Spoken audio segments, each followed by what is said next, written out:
오늘 본문 말씀 바로 들어가도록 하겠습니다. 오늘 본문 말씀은 벌써 한 달이 됐습니다만은 지난주는 제가 이제 부활절 메시지를 했고요. 한 달 전에 말씀드렸던 그 예루살렘 실로암 근처에서 있었던 사건에 대한 에필로그에 해당합니다. 앞의 내용은 그것입니다. 나면서부터 시각장애인이었던 사람을 고치신 일 바로 이제 다음에 오늘 본문의 이야기가 위치합니다. 예수님께서 그 시각장애인을 치유하신 사건으로 인해서 오늘 본문은 간단하죠. 이웃 사람들이 놀라고 도대체 무슨 일이 있었는지 서로 알아보려는 그런 이야기의 내용입니다. 실로암 치유 사건은 요한복음이 크게 7개의 표적이 기록되어 있는데 그중에 6번째 표적에 해당하는 기적입니다. 표적이라는 말을 특별히 요한복음에서만 썼는데 예수님의 기적이 결국 예수님께서 하나님의 아들이시다, 메시아시다라는 것을 증명하는 것이다라는 것이죠. 실로암 사건은 그 자체로 예수님께서 세상의 빛이 되신다는 것을 증명하는 사건입니다.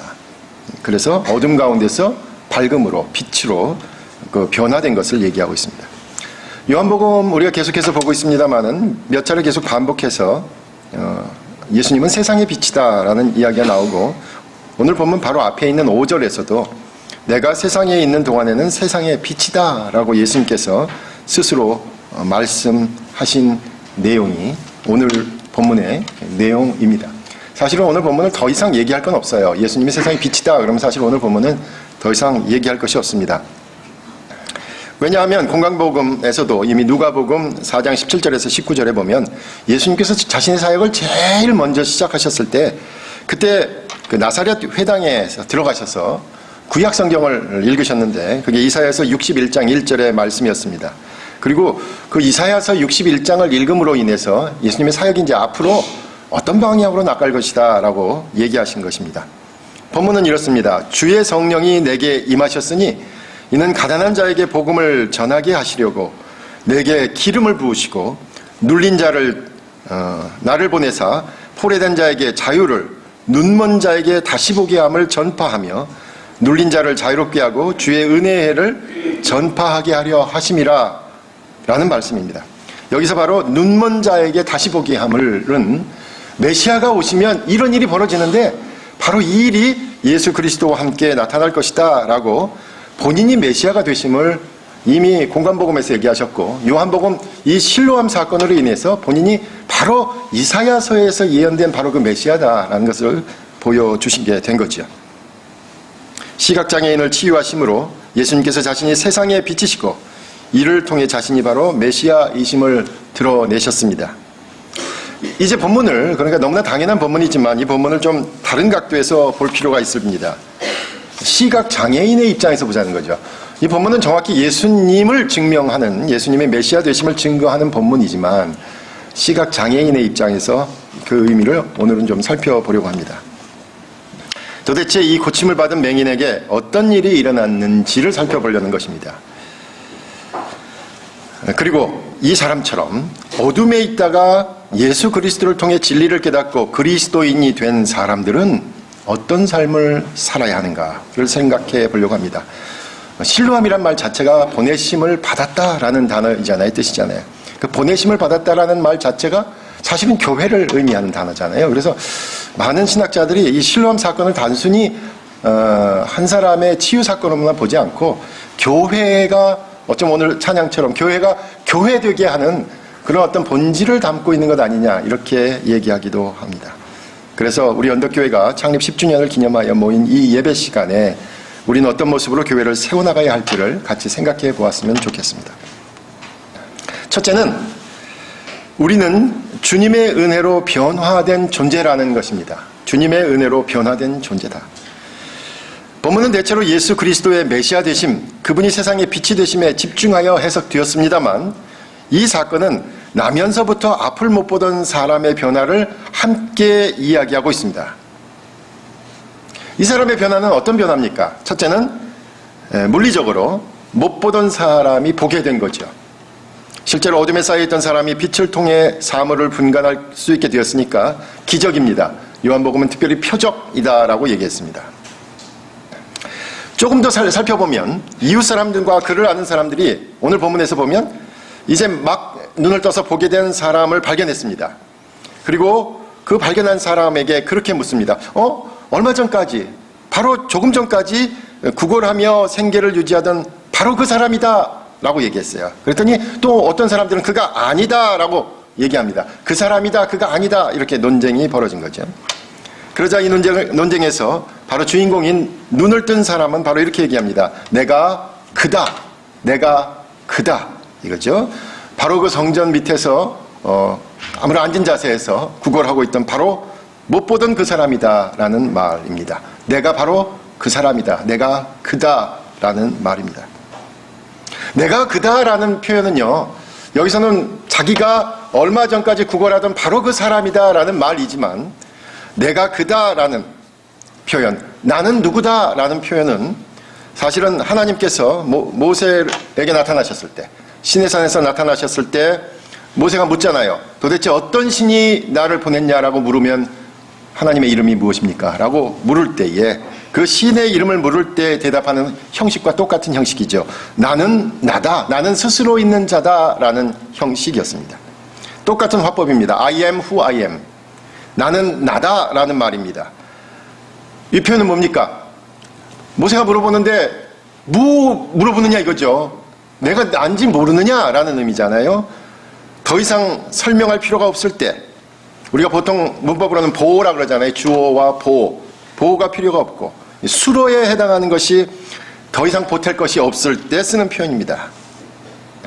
주의 깊게 보면 오늘 본문의 이 사람도 내가 그다 라는 3인칭의 말을 하고 있습니다. 근데 오늘 본문과 전후에 보면 이 그라는 표현이 계속 반복되고 있어요. 11절에서도 보면 예수라 하는 그 사람을 일컬을 때도 동일한 3인칭어를 썼고요. 12절에서 그가 어디에 있느냐라고 할 때도 3인칭을 계속 반복했었습니다. 그리고 오늘 보면 뒤에 나오는 37절에서도 이 사람이 결국 예수님을 맞닥뜨립니다. 이제 눈을 뜨고서 처음 예수님을 만난 거예요. 그때 자기가 찾고 있던 사람을 물어보니까 예수님께서 이래요. 내가 그다 라고 예수님께서도 표현하셨어요. 여기 물론 3인칭이 받는 말은 다 다르죠. 제일 처음 말은 내가 그다 라는 것은 그 맹인을 얘기하는 것이고, 나머지 그는 예수님을 의미하는 단어입니다. 스스로를 소개하면서 내가 그다 라고 말하는 것은 앞을 볼 수가 없어서 성전에 앉아서 구걸하며 하루하루를 살던 바로 그 사람이 자신이라는 뜻입니다.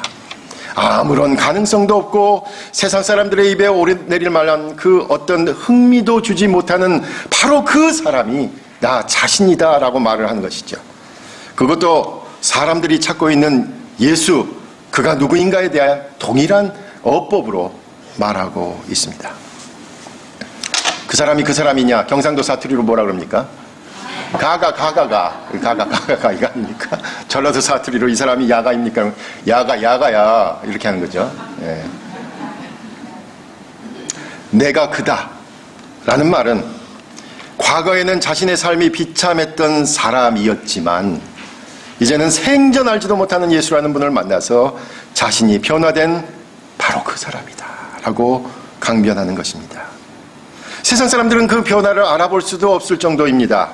아니, 알아보지 못하는 것이 당연합니다. 그런데 지금은 변화된 것으로 인해서 주변 사람들에게는 그 사람에 대한 정의가 혼란을 일으킬 정도이고 스스로도 정체성의 변화를 겪은 거지요. 그것도 예수님께 쓰시는 표현과 같이 내가 그다라는 표현입니다. 앞을 볼 수 없어 앉아서 구걸해야만 했던 그 사람이 이제는 예수님을 통해 예수님과 같은 입장의 사람으로 변화된 것을 암시하는 겁니다. 이 사람은 예수님을 만나 완전히 변화된 것이며 하나님의 자녀로 다시 태어난 것입니다.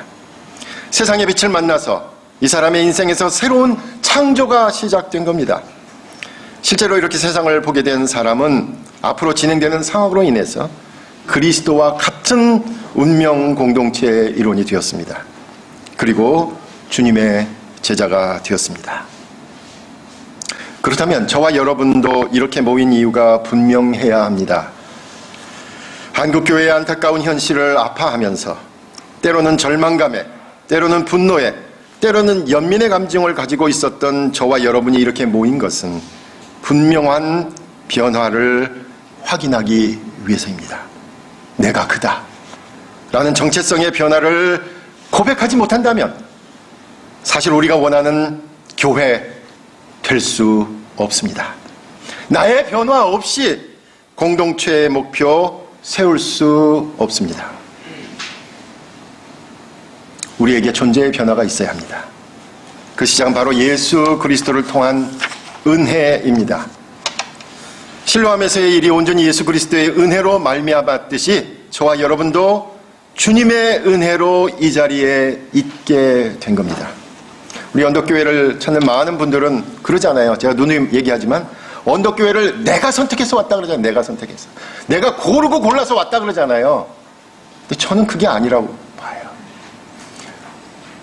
변화를 원하는 주님의 은혜가 우리를 모으신 것이죠. 내가 그다라는 존재의 변화를 포함하는 것입니다. 내가 바로 교회에 대한 회의와 절망과 포기를 했던 자였는데 이제 다시 새로운 시작을 했다는 겁니다. 그것이 언덕에 모인 이유입니다. 다른 교회를 비난하기 위해서 모인 거 아닙니다. 다른 교회를 업신여기기 위해서 모인 것도 아닙니다. 다른 교회를 무시하기 위해서 모인 것도 아닙니다. 진정한 교회는 어떠해야 하는가? 참 교회는 어떠해야 하는지 그 근본 정체성을 묻고 고민하고 기도하고 또 그렇게 예배 드리려고 모인 겁니다. 아무쪼록 저와 여러분이 모인 이유가 주님의 은혜에 대한 갈급함, 예수 그리스도를 통한 변화, 그리고 그분과 함께 우리의 삶을 함께하기 위한 소망으로 시작하시기를 다시 한번 부탁드립니다.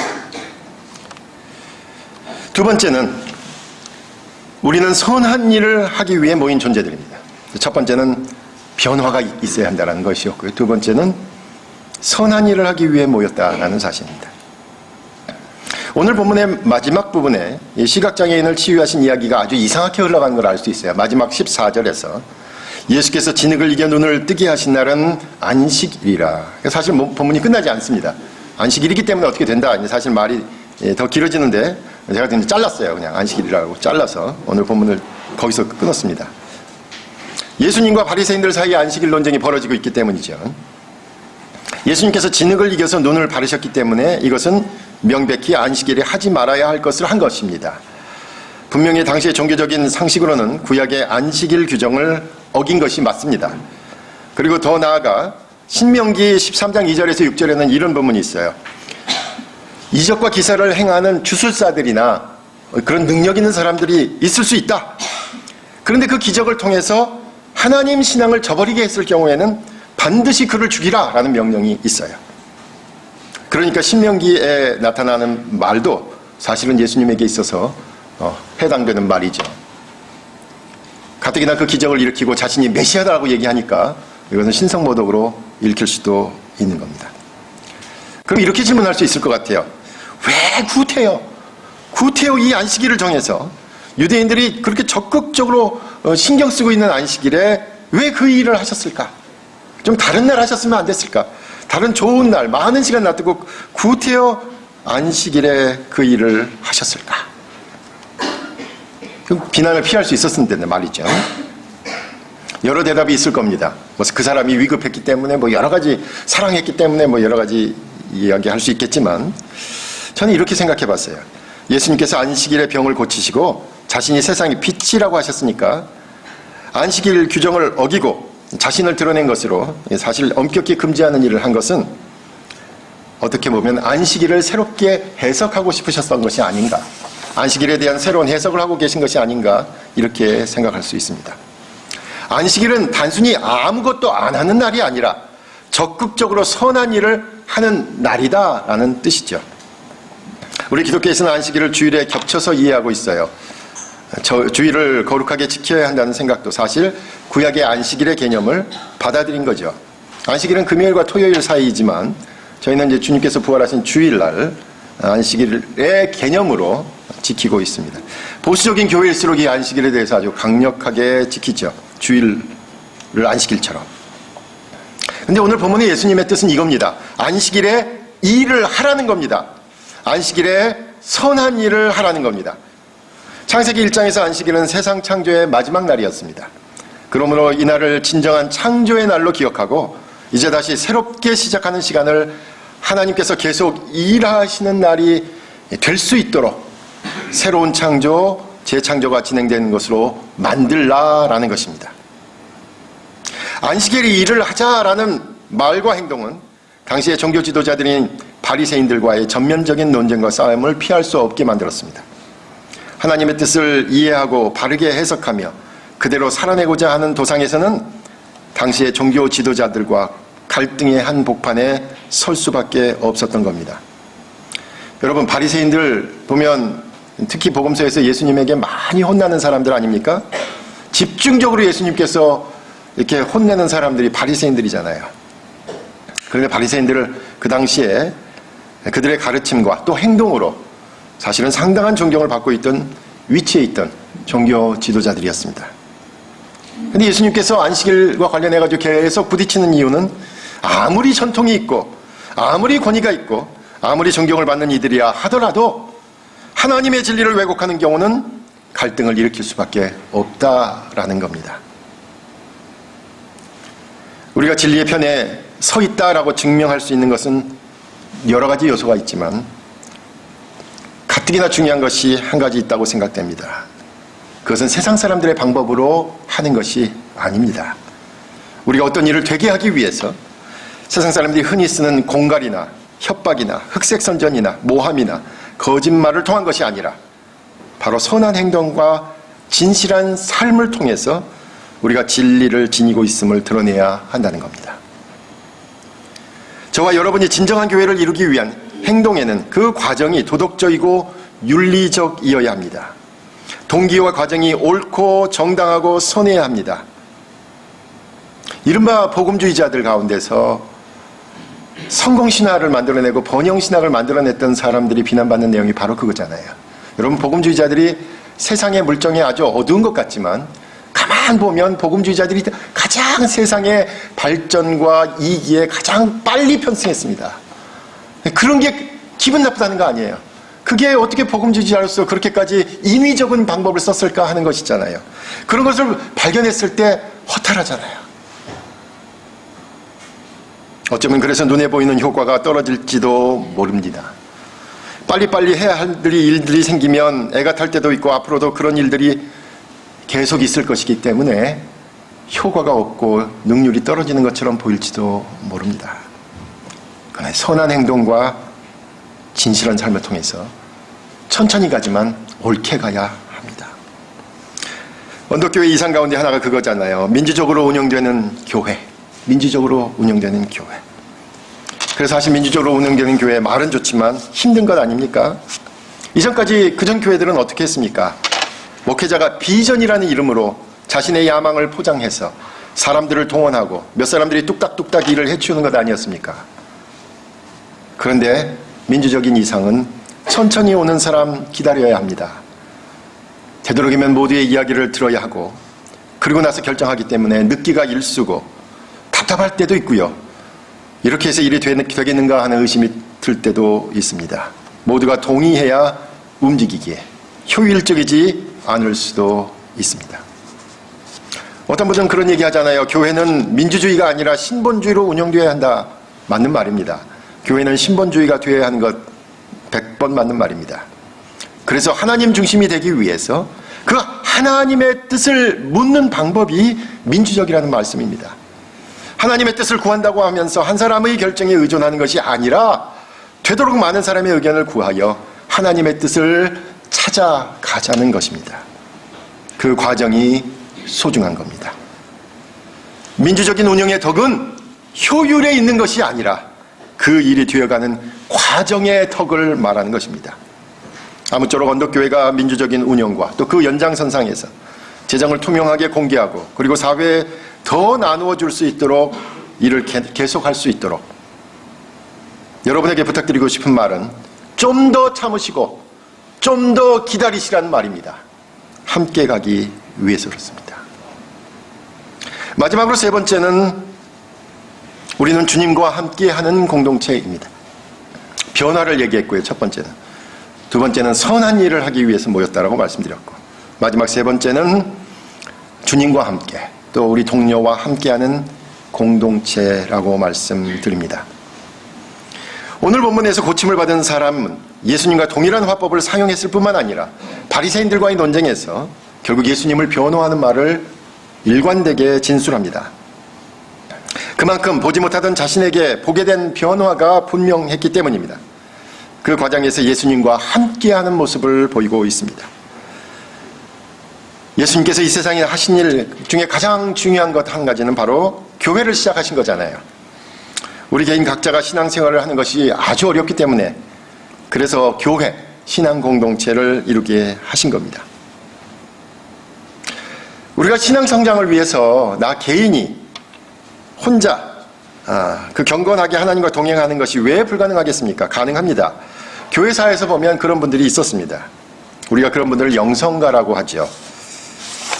근데 제가 공부하고 지금까지 제가 지켜보면서 느낀 건 뭐냐면 혼자서 개인적인 경건을 잘 지킴으로 그리스도를 따르는 분은 아주 소수에 해당한다는 거예요.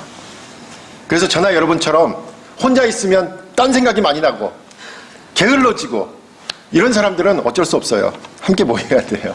그래서 모여서 함께 격려도 하고 또 서로 견책도 하고 서로 세우기도 하면서 그래서 신앙생활을 하는 것이 필요하다라는 거죠. 그러므로 우리가 생각하는 완전한 교회의 이상은 분명히 가지고 있지만 또 현실적인 신앙 공동체라는 것도 인정해야 한다는 겁니다. 우리가 교회는 모름지기 이래야 된다라고 얘기하는 것 이상으로는 분명히 가지고 있습니다. 그리스도께서 시작한 교회의 이상 늘 반복해야죠.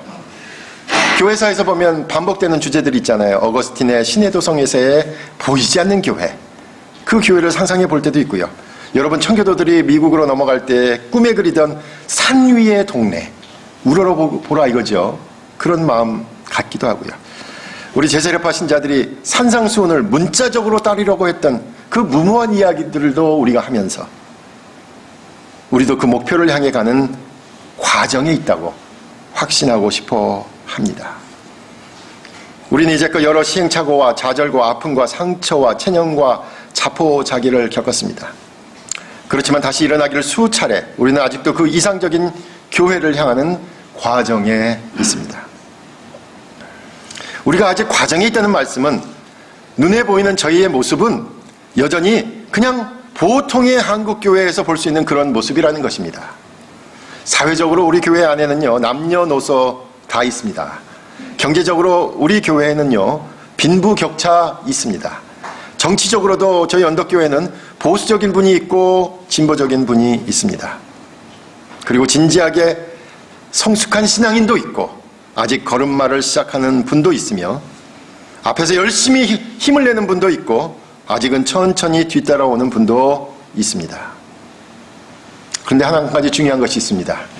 우리는 모이면 늘 교회의 본질에 대하여 이야기하고 한국교회의 미래를 위해 기도하며 우리가 어떻게 신앙을 지키면서 우리에게 주어진 무거운 삶의 짐을 감당해야 하는지 재차 묻고 그리고 자신의 삶의 영역으로 돌아가서 우리에게 주어진 삶을 감당하려고 발버둥 치면서 살고 있습니다. 바로 그런 면에서 우리 언덕교회가 앞으로 더 영역을 넓힐 부분들이 있습니다. 우리 교회만이 아닙니다. 예배는 여러분의 삶의 공간으로, 그렇죠? 가정과 직장과 여러분의 사역터를 넓혀야 합니다. 그것이 여러분이 정말로 제사장직을 수행해야 될 곳입니다.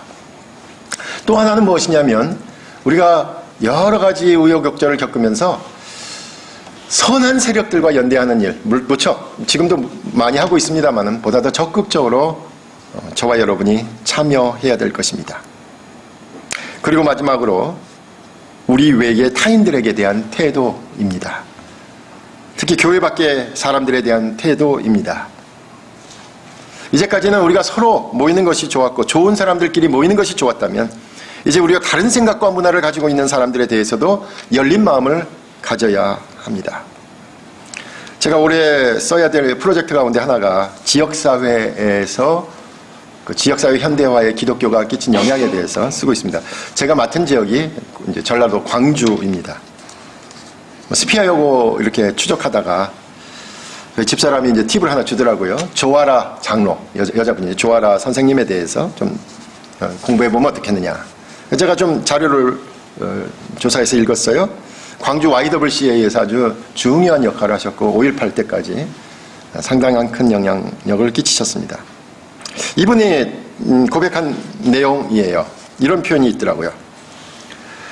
예수를 믿는다고 하면서 나, 내 가족, 내 교회만의 이익, 평안과 행복을 추구하는 신앙이 가족 이기주의와 기복신앙으로 변한 까닭이라고 생각합니다.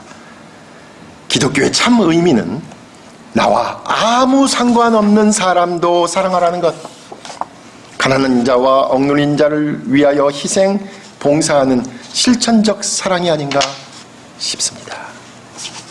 여기에서 바로 이 말이 마음에 남았습니다. 나와 아무 상관없는 사람도 사랑하는 것. 한국 사회는 경제적인 발전, 또 민주화 이후의 통일, 이러한 거대 담론들과 함께 이제 우리와 다른 문화를 가진 이방인들에 대한 태도와 자세가 더 넓어져야 할 것을 요청받고 있습니다. 우리도 하나님의 나그네된 백성으로 이 세상에서 하늘의 가치와 윤리를 가지고 나그네로 살고 있듯이 한국 사회에서 나그네로 살고 있는 사람들에 대한 관심과 배려를 더 높여야 할 것입니다. 우리가 또 선한 세력들과 연대할 때 제 마음에 남는 말이 있었어요. 그것은 본질적인 것에 있어서는 일치를, 비본질적인 것에 있어서는 자유를, 모든 것에 있어서 사랑을 이라는 말입니다. Unity in essentials, liberty in non-essentials, and charity in all 이라는 말입니다. 함께 일하는 사람끼리 꼭 필요한 자세라고 생각합니다.